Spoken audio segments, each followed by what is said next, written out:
You're listening to This Week in E-Commerce, the Ecom Nation podcast. Dive into the top online retail headlines with your hosts, Paul Waddy and Chia. Let's load up the cart. This Week in E-Commerce, episode 16. I am Chia, and this is Paul Waddy. Paul, Good how are afternoon. you? Good afternoon, Mal. I'm well. How are you? I'm very good. By the time this comes out, Black Friday will be over. Black Friday actual will be over. Cyber Monday actual will be over.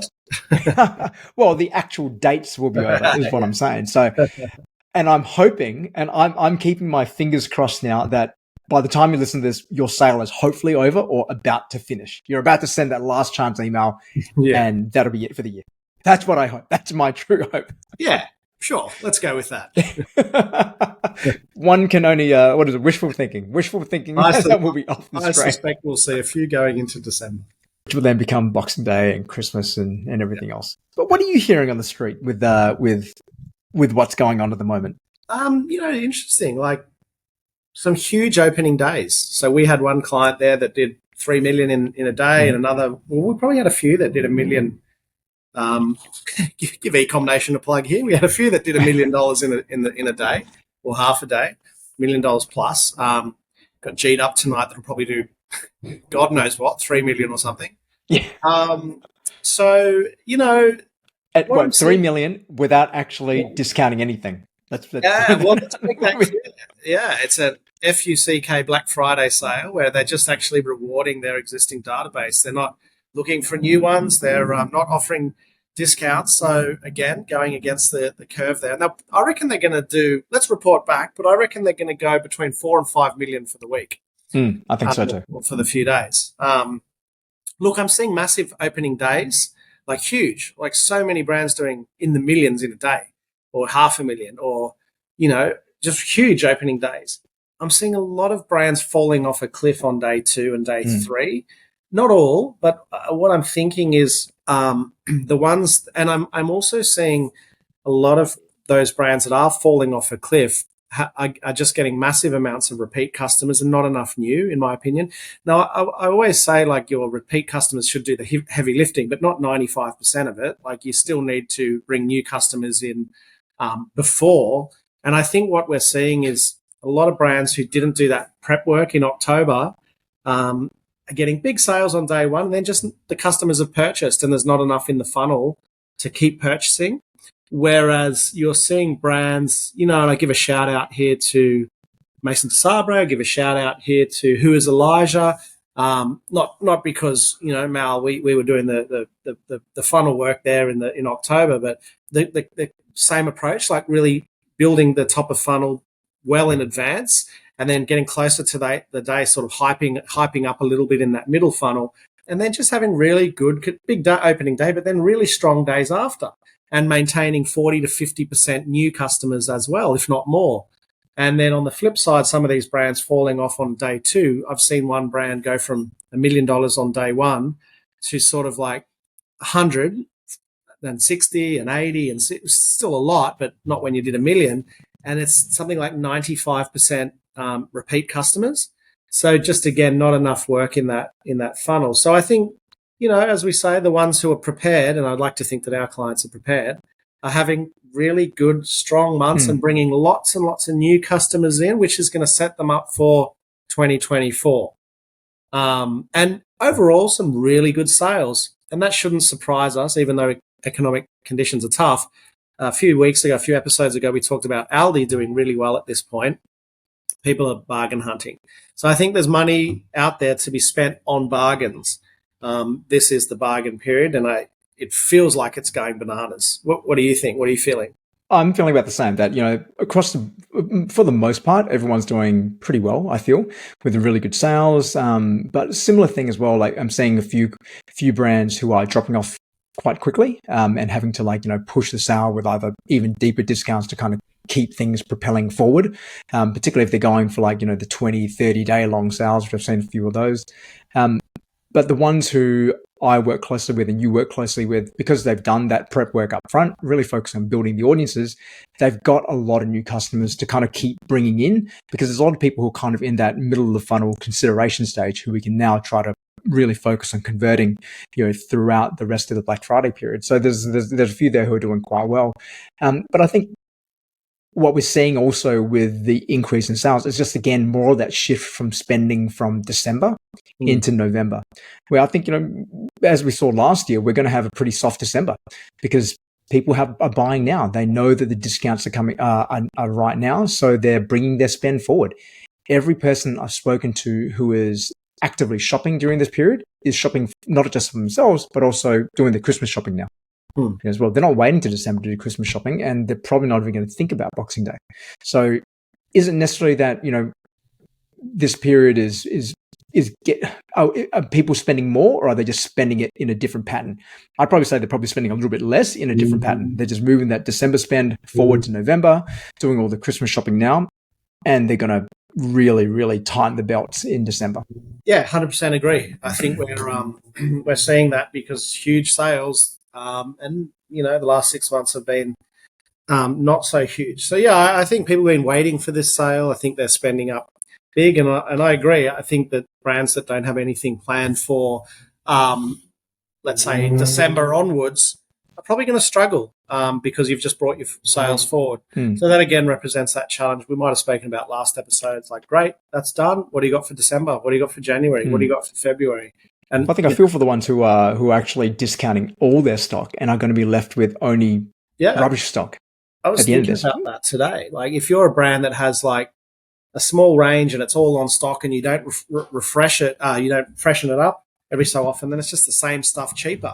Whereas if you're introducing new innovative products in December, January that stand on their own merit, then you've got a better chance of picking up momentum again. And that's also part of why I bang on about keep dropping product, not for everybody, obviously, but if you're, in apparel and beauty and things like that, just keep innovating, keep bringing new things to the table so that people can't wait till November.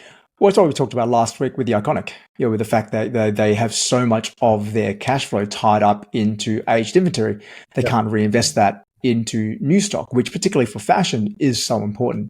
Yeah, well, I think so as well. And exactly right. So what happens is you discount, your sales are low, you can't invest enough into new stock. And we've seen so many retailers in that cycle.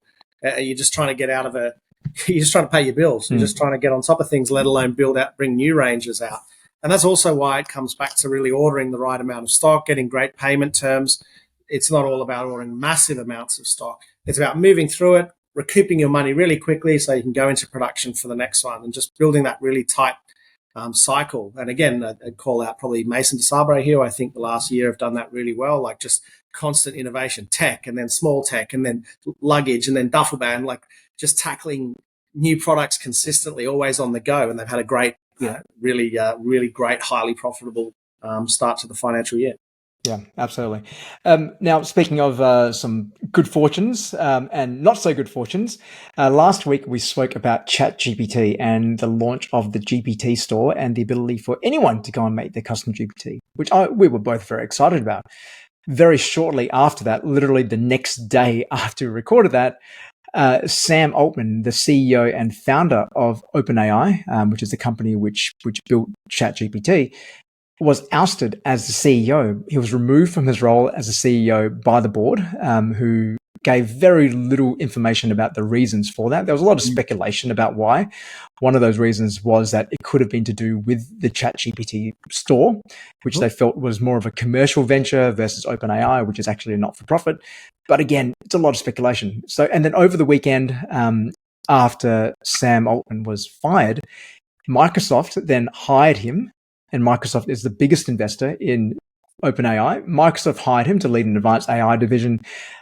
OpenAI put in place two different interim CEOs. They put in one, and then very shortly they put in another one. It was very, very bizarre.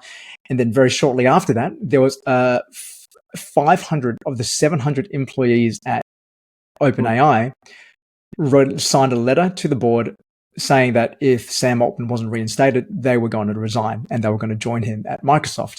And then shortly after that, just to keep your head spinning even more, a couple of days later, Sam Altman was reinstated as a CEO. In all of this, in roughly about 4 to 5 days, I would say, maybe 4 days. Yeah, that's it's why we enough love to make your head spin. Yeah. I think it's interesting. There's so many interesting things there. And apparently, the guy that ousted him, the co-founder or CFO, was one of the people that signed and said, "Nope, we want him back."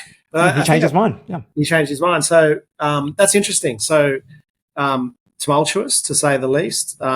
You were telling me before that's a not-for-profit, which is interesting. I didn't even know that, with a profitable arm. But yeah, kind of interesting that 500 people rallied around him. That's pretty strong. Like that's pretty cool. I have no idea anything about this guy, but he had 500 people say, "Well, we want him back," and that's pretty telling.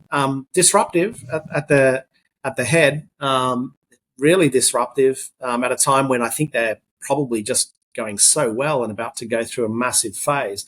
I would say that they're probably the most influential technology of the moment. There's no company which is hotter than them, I would say. Yeah, and looking at, I think Microsoft, I don't know how much they own. It says a small amount, but they put in $10 billion. $10 billion for a small share. Only a small amount. A small share, so that tells you how they're going. But I don't know. This is your sweet spot, Mal. Like, what do you see is going on? What's going on behind the scenes there? I can't speculate, but I will talk about, why I thought this would be an interesting one to talk about, because it's got nothing to do with e-commerce on the surface, but it did get me thinking about governance and the role of board governance, particularly when you look at a company like Tesla, for instance, which clearly has no governance because Elon does whatever he wants. You then have a case of, Sam Altman, CEO and founder, being ousted by a board, which you almost never see nowadays, particularly in tech, where founders and CEOs tend to have outsized power and sway over the board. This was a very interesting case, which got me thinking about the role of corporate governance in retail and e-commerce. And the fact that the majority, unless you are a publicly listed company, you most likely don't have a board. The majority of retailers, at least the ones which I work with, who are founder-led private businesses, don't have boards. They may have some investors, but there doesn't feel to be any real formal governance. And I was thinking, what are the benefits? What would be the benefits of having governance? But also, what would be some of the cons, I guess, of having stronger governance for retailers of any size? Whether you're a startup, a scale up, or approaching that mid-market and enterprise level. Really interesting question, and I think thinking about it, there's a mix of people that we would work with who, thinking about my days at Showpo, we had a board, probably from 20 million onwards, maybe 30. That was great. Really, really well run board, diverse board, made up of the executives and some advisory board members. And that was really good. I really enjoyed those. And I thought it was good governance and kept us on track.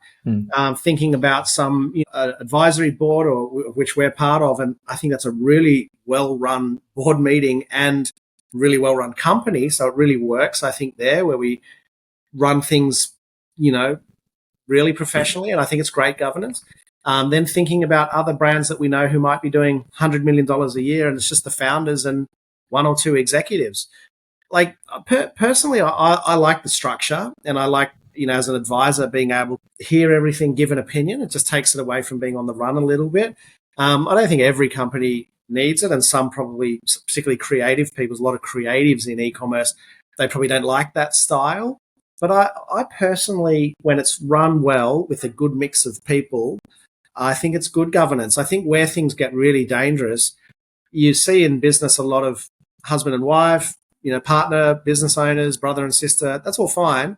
But I think it's really important to have people with differing opinions and have robust discussion in boards, because, if everybody's like-minded at the table and you make the wrong decision, you're doomed almost. So I think it's really important. Good governance is really all about having respectful difference of opinions and hashing it out together. So my preference is at a certain point, maybe it's like 20 or 30 million, even smaller for some, a nice small advisory board is good. I don't think we need PwC and people like that involved. I think just good differing opinions and somebody who runs a really good agenda. I think it's about having guardrails as well, particularly like if you have a founder and a lot of founders don't come from executive business backgrounds. They've typically come into it from a graphic design, or, I know one from a personal trainer background. I know some from dentists, for instance, from the Maison de Sabre boys case.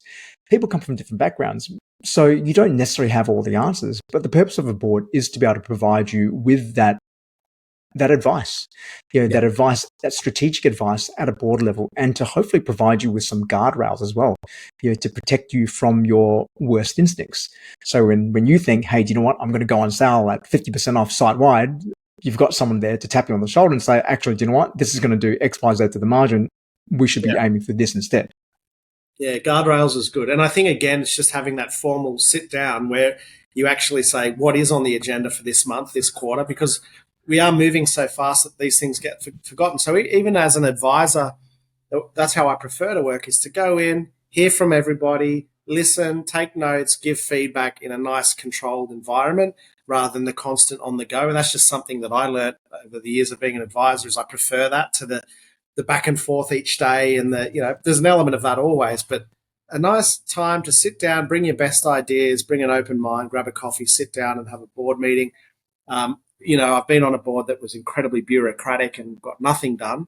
So I think we should never be like that in e-commerce. But yeah, I think guardrails is a great way to, and I think brands should start thinking about it. It's a great, good investment. Yeah. Look, there's also the concept of the kitchen table board, where even if you don't have a formal board, at least having a few trusted people around you who you can go to advice. They could be mentors. They could be your spouse. But they just need to be people with difference of opinion who are unafraid to challenge you as well. What you don't want is just yes people. That's exactly it. It's that challenging. And, you're right. It could be around the kitchen table. We had a board meeting last week for the Aggregate Co. Shout out to Justin Irvine and Kai Lincoln. And when I got there, it was a great, beautiful office, Altus Financial. And when I got there, there's only 4 of us there that will be building that out. There was about 9 beers on the table when I got there. But, that was it. It was like, doesn't have to be stiff and formal. We still had a great time and a really robust conversation and made some really big decisions. It's fun. Board meetings can be fun. So if you are a solo founder or you're someone in the position where you think you could use some additional advice, have a think about getting a board. Have a think about, who could be in a board with you. Or reach out to us. We're happy to have a chat with you about, what your board could constitute. But it is very advisable. And, I think having that advice can help you figure things out faster rather than trying to have to go through things on your own. Speaking of tech and moving on to the other hot tech buzzword of the last several years, crypto, which is something we've probably only said like maybe 4 or 5 times on this show, but I thought I'd be remiss of me not to bring it up. That, whereas before you would see all the crypto bros and everyone talking about how you need to trade crypto, it's conspicuously absent on my feed now of people boasting about all their crypto trading. And things have really come to a head, I feel, in the crypto world with Binance, which is the world's largest crypto exchange, recently being fined $4 billion and their CEO having to plead guilty for money laundering and having to step down. So the CEO, CZ, a really well-known figure in the crypto scene, along with Sam Bankman-Fried, who recently went to jail for his role in his crypto scam fund, FTX. Both of them have now gone down for various issues. I've always thought crypto was a bit of a scam. I do own some crypto. Paul, do you own any crypto? No, I don't. My rule is if I don't understand it, I'm not in. And I just don't understand. I like cash under my mattress. I like cash in my wallet. Yeah, I just bought some Bitcoin a little while ago. It's sitting there doing something, but it's never something I went really all in on. You bought it recently? No. This was about 7 years ago. Oh, okay. All right. Yeah. So I got Bitcoin for about 7. I've got some Bitcoin and some Ethereum because I thought, do you know what? I don't know it, but I'm just going to put a little bit. It wasn't anything which I would, if I lost it, I wouldn't be crying or anything. So I just thought I'd give it a go. So it's there now, but I was always very skeptical about what it can mean. And when you see people going like, hey, we accept Bitcoin, payments and things like that, it was always raise the alarm of like, but it's so volatile. Why would you want to accept it as a payment method? Yeah. Ethereum's gone like up. you said, dollars 3% today. Yeah. There you go. I'm not any richer than I was. What's today? Anyway. Yeah. I stay away from it now because I don't understand it, and people go to jail, money laundering. You know, that's I'm too old for that shit. Yeah. Well, someone who's been around this game for a long time is Jim's, originally starting with Jim's Mowing, and Jim's has now become a gigantic, I guess, I don't know Mm. what you call them, a conglomerate, I guess, where Yep. they've now ventured out into so many different arms. They've got Jim's Mowing, they've got Jim's Cleaning, Jim's Plumbing, Jim's Electrical, Jim's TV installation. I have used all of those services before. Matter of fact, for me, they've become a very trusted name in terms of just if I need something done around the house, I just will instantly call Jim's because I know the type of service I'm going to get, the reliability, I know they've got insurance and all that stuff. And Paul, I believe you've been a Jim's Yeah. customer before. Yeah. So recently I used. It's interesting. We had an issue with our house and had to go to the tribunal, and got recommended a guy, a building inspector, and one that was suitable to come to the tribunal. And I got his email, and I was like, Jim's, and I was like, oh, really, Jim's? And I was like, don't they mow lawns? And mate, he was so good, and he wasn't cheap, but he was so good. Came into the tribunal and absolutely nailed it, and so professional. And they must have high Hmm. standards, which with who they accept. But he was brilliant, so I would absolutely use Jim's for just about anything. Now the new one is beauty, Jim's beauty product, Jim's beauty services. It's Sure. a mobile beauty service. They'll come over, a beautician on demand. They'll come over and do your beauty treatments at your house.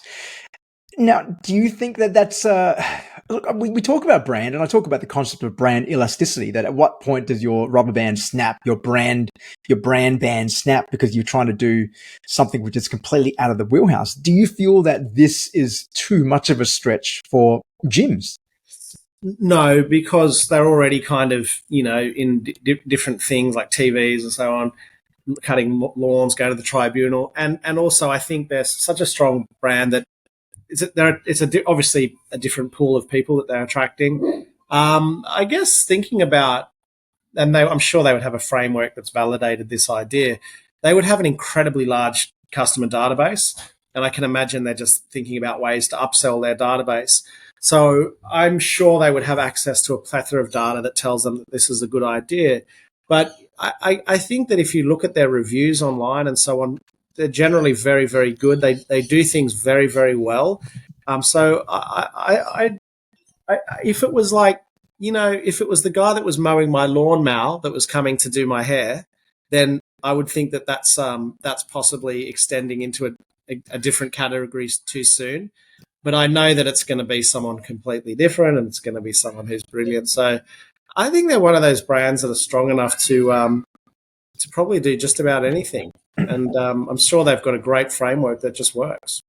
I'm consistently impressed by the Jim's group because then, like, I know Jim from Jim's Mowing as a lot of us would back in like the 80s or 90s or whenever they started. And I didn't realize this, but Jim Penman, who started it, actually he has a PhD in biohistory. So his background is got nothing to do with business or entrepreneurship or apparently mowing. Yeah. He's got a PhD in biohistory, but it's from there that he started doing the Gyms Group, and then has it's now a franchise model with like thousands of franchises all around Australia in lots of different in lots of different verticals. So it's pretty quite remarkable how far they've grown. They turn over in almost $1 billion a year. Wow. Yeah, well, that's pretty good. I mean, I Hmm. think they must run a really, over 4,355 gyms franchises. So again, I just think they've, with these franchises, they've probably got a really repeatable model that works, and they know exactly what they're doing, and it's rinse and repeat. And why couldn't they do it in different sectors? I think the point is they have a great model that works for Hmm. them, and probably the franchisees, anyway, Franchisors, yeah. Yeah. franchisors. Well, So that the thing is, but when you think about it, it's like, the reason why it works for them is because their core value proposition is about service. Like, hmm, they'll provide you really great service on demand, whenever you need it, super reliable, and it comes directly to you. hmm. So that's something which can scale across so many different things because their offering isn't mowing. That just happens to happen to know them. But really at the core, they're a service business. And they've just found a way to really continue to take that Jim's brand, and Jim is the brand, and keep extending it out. So in the same way that, any other retailer can be thinking about which products do I extend it to, which categories do I move into, think about what's the actual problem you're solving. One of my clients is they do orthopedic pet beds, so orthopedic dog beds. But really, at the heart of it, it's about having only the best for your dog. So making sure that you're only giving your dog the best treats, the best care, the best beds, the best everything.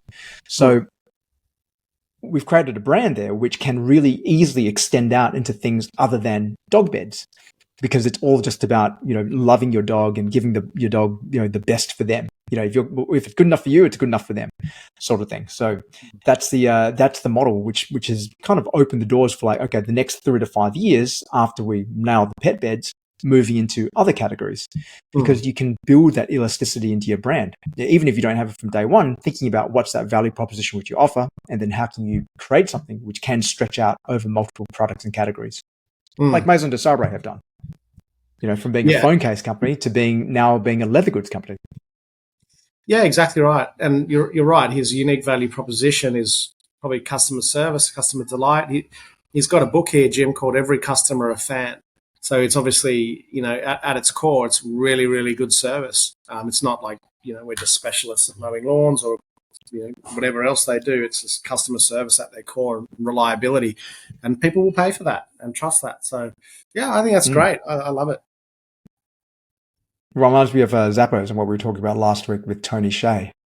Absolutely. And that was his whole model. He sold shoes, but he's sold customer happiness. It looks like Jim is on the same path, which is great. I might read that book. It looks good. Yeah, I didn't even know he had a book. That might be on someone's Christmas list. There you go. Yeah. Fantastic. All right, Paul, before we wrap up for this week, anything which our listeners should keep their ears to the ground for? No, I think we'll be at the Nora Nora Partner Solutions Awards Solution Partner Awards next Wednesday, Mal. So that'll be good. If anyone's going there, come and say g'day. Otherwise, be good to kind of put Black Friday to bed and start thinking about Christmas and next year. And hope everyone's doing really well in their sales. How about you? Yep. And speaking of next year, my thing for everyone to keep an eye on is Retail Fest. We had a very exciting conversation earlier today with Luke from Retail Fest, the general manager there, COO there, I should say. So some very exciting things great coming up in March or April, I think the dates are. Retail Fest, always a great few days in the Gold Coast. So if that's not on your plans to go to next year, I think it really should be. And I think you should try to arrive the day before for the workshops. That's all I have to say. Yep, it'll be great. I have thoroughly recommend it. And good luck to I think they're in the US in January, Luke might have said. So good luck to those guys taking it to the world. And agree, that'll be one not to miss. Fantastic. All right, that's all we got time for. Thank you very much. See you, Mal. Have a great weekend, Paul. Bye, you too.